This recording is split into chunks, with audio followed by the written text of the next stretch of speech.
किसी भी एंगल से, किसी भी लिहाज से विरोध प्रदर्शन के नाम पर हिंसा, तोड़फोड़, आगजनी ये कहीं से भी स्वीकार नहीं है। अगर इस प्रकार से मनबड़ लोग लगातार सुरक्षा व्यवस्था को ध्वस्त करते रहेंगे तो संविधान कहाँ लागू है कि जहाँ पर सूबे का मुख्यमंत्री, सूबे का मुखिया खुद हो, वहाँ पर अगर इस प्रकार के घटनाक्रम को अंजाम दिया जा रहा है तो ये एकाएक नहीं हो रहा। 4 PM न्यूज नेटवर्क में आप सभी का स्वागत है। मैं हूं क्षितिज कांत। आप लगातार देख रहे हैं राणा सांगा के ऊपर जो बयान जो दिया गया है समाजवादी पार्टी सांसद रामजी सुमन द्वारा, उसको लेकर के एक विरोध प्रदर्शन होता है और एक लहर सी बनाने की प्रयास किया जाता है कि बयानबाजी जो हुई वो काफ़ी गलत हुई। लेकिन क्या कार्रवाई नहीं होनी चाहिए थी? क्या जिस तरीके से विरोध प्रदर्शन हुआ है करणी सेना द्वारा, क्या वो सही था? इसको लेकर के एक बड़ा प्रदर्शन राजधानी लखनऊ में हुआ। अपना दल कमीरावादी की नेता पल्लवी पटेल के नेतृत्व में तमाम समर्थक आज राजधानी लखनऊ की सड़कों पर उतरे थे और हमारे साथ पल्लवी पटेल जी है। पल्लवी जी, विरोध प्रदर्शन का जो तरीका था करणी सेना का, क्या वो सही था? देखिए, उन्होंने जो विरोध प्रदर्शन किया, हम मानते हैं विरोध करना इस लोकतांत्रिक व्यवस्था में आपका अधिकार है, लेकिन विरोध प्रदर्शन करने का यही रास्ता उन्होंने क्यों अपनाया? किसी भी एंगल से, किसी भी लिहाज से विरोध प्रदर्शन के नाम पर हिंसा, तोड़फोड़, आगजनी ये कहीं से भी स्वीकार नहीं है। ये लोकतांत्रिक व्यवस्था है, यहाँ संविधान लागू है और संविधान आपको विरोध जताने का अधिकार देता है, लेकिन ये रास्ता अपनाने का अधिकार नहीं देता। तो ये पूर्णतया गलत है और ये कहीं ना कहीं अपराध की श्रेणी में आता है। इसलिए हम ये कहना चाहते हैं कि करणी सेना ने जो कल वहाँ प्रदर्शन किया, तोड़फोड़ करी माननीय सांसद जी की अनुपस्थिति में, सर्वथा ये गलत था। और उससे भी ज़्यादा गलत ये था कि सुरक्षा व्यवस्था में जो पुलिसकर्मी लगे थे उनके साथ भी उन्होंने वैसा ही व्यवहार किया। तो कहाँ है जीरो टॉलरेंस की सरकार? अगर इस प्रकार से मनबड़ लोग लगातार सुरक्षा व्यवस्था को ध्वस्त करते रहेंगे तो संविधान कहाँ लागू है? इस प्रदेश में आप संविधान को ताक पे रख रहे हैं।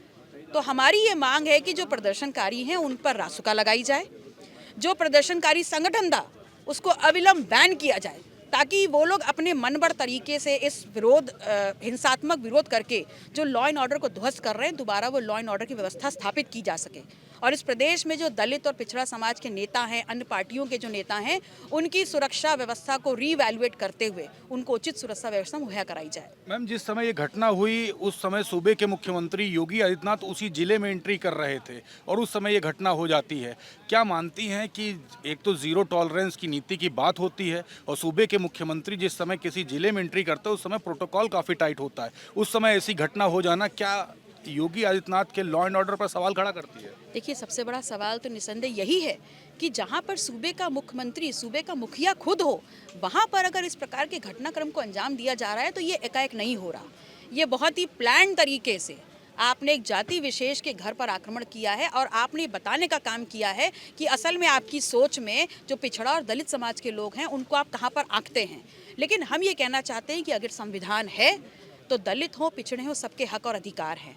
हमने कुछ गलत कहा है तो आप विरोध जरूर व्यक्त करिए, वो आपका अधिकार है, लेकिन ये रास्ता स्वीकार नहीं किया जा सकता और इसीलिए कड़ी कार्रवाई की मांग कर रहे हैं। मैम, आपने भी कई बार अपनी आवाज़ बुलंद की है, विधानसभा सत्र के दौरान भी आवाज़ बुलंद की थी, आपको भी उठा करके बाहर बैठा दिया गया था, आपको जाना पड़ा था, विरोध काफ़ी किया और इस तरीके कृत्य लगातार आप होते रहे हैं। आप एक बार फिर से कह रही है आवाज़ बुलंद करने की बात, क्या लगता है फिर से ऐसा कृत्य नहीं होगा आपके साथ? देखिए, ये सरकार और प्रशासन ये भूल सकता है कि वो सरकार नहीं है, इस प्रदेश की जनता सरकार है और उन्होंने सिर्फ अपनी नुमाइंदगी करने के लिए आपको कुर्सी पर बैठाला है।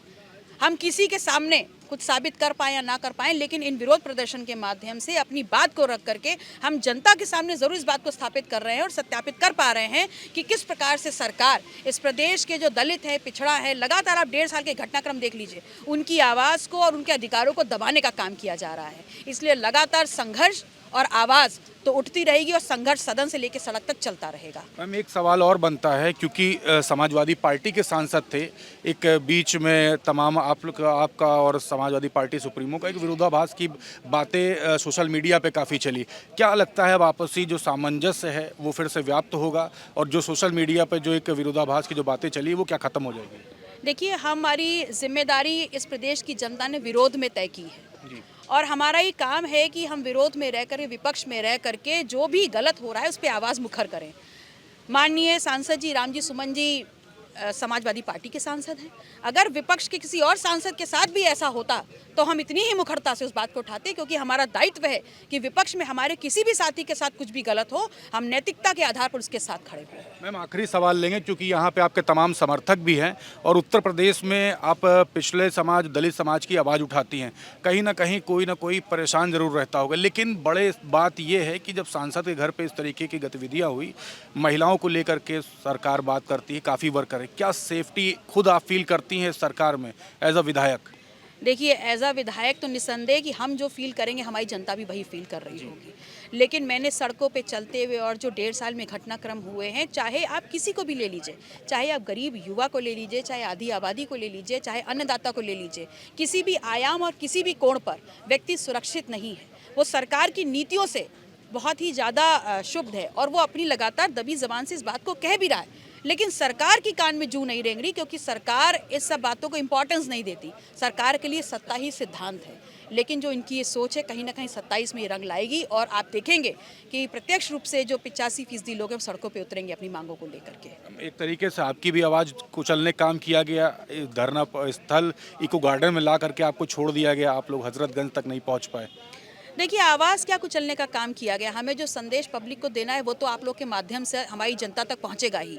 और रही बात कि आपने हमको 2 कदम चलने दिया या 4 कदम चलने दिया, हमारे अंदर साहस है, आज आपने 4 कदम चलने दिया, कल हम आपको धक्का देके 40 कदम भी चल के दिखाएंगे। बिल्कुल, बहुत बहुत धन्यवाद। तो हमारे साथ पल्लवी पटेल जी थी, अपना दल कमीरावादी की नेता, और यहाँ पे देखेंगे तमाम समर्थक के राजधानी लखनऊ की सड़कों पर उतरे थे और सभी ने प्रदर्शन कर एक बड़ा मैसेज दे दिया है कि अगर कोई भी तरीके की अगर गतिविधियां गलत होगी तो उस पर विरोध दर्ज किया जाएगा। सभी को ला करके राजधानी लखनऊ के इको गार्डन में छोड़ दिया गया, लेकिन जो प्रदर्शन जो बीते दिन हुआ करणी सेना के द्वारा आगरा में सांसद के घर, वो काफ़ी सवाल खड़ा कर रहा है उत्तर प्रदेश के लॉ एंड ऑर्डर पर, और अब सड़कों पर प्रदर्शन होना शुरू हो चुका है। अपनी राय लिखते रहिए कमेंट बॉक्स में कि ये जो पूरा जो विरोध हुआ इस पर आपकी क्या राय है, और वीडियो जितना ज़्यादा हो सकेगा शेयर जरूर करिएगा। मैं हूँ क्षितिज कांत, कैमरा पर्सन शुभम के साथ 4 PM न्यूज़ नेटवर्क के लिए। धन्यवाद।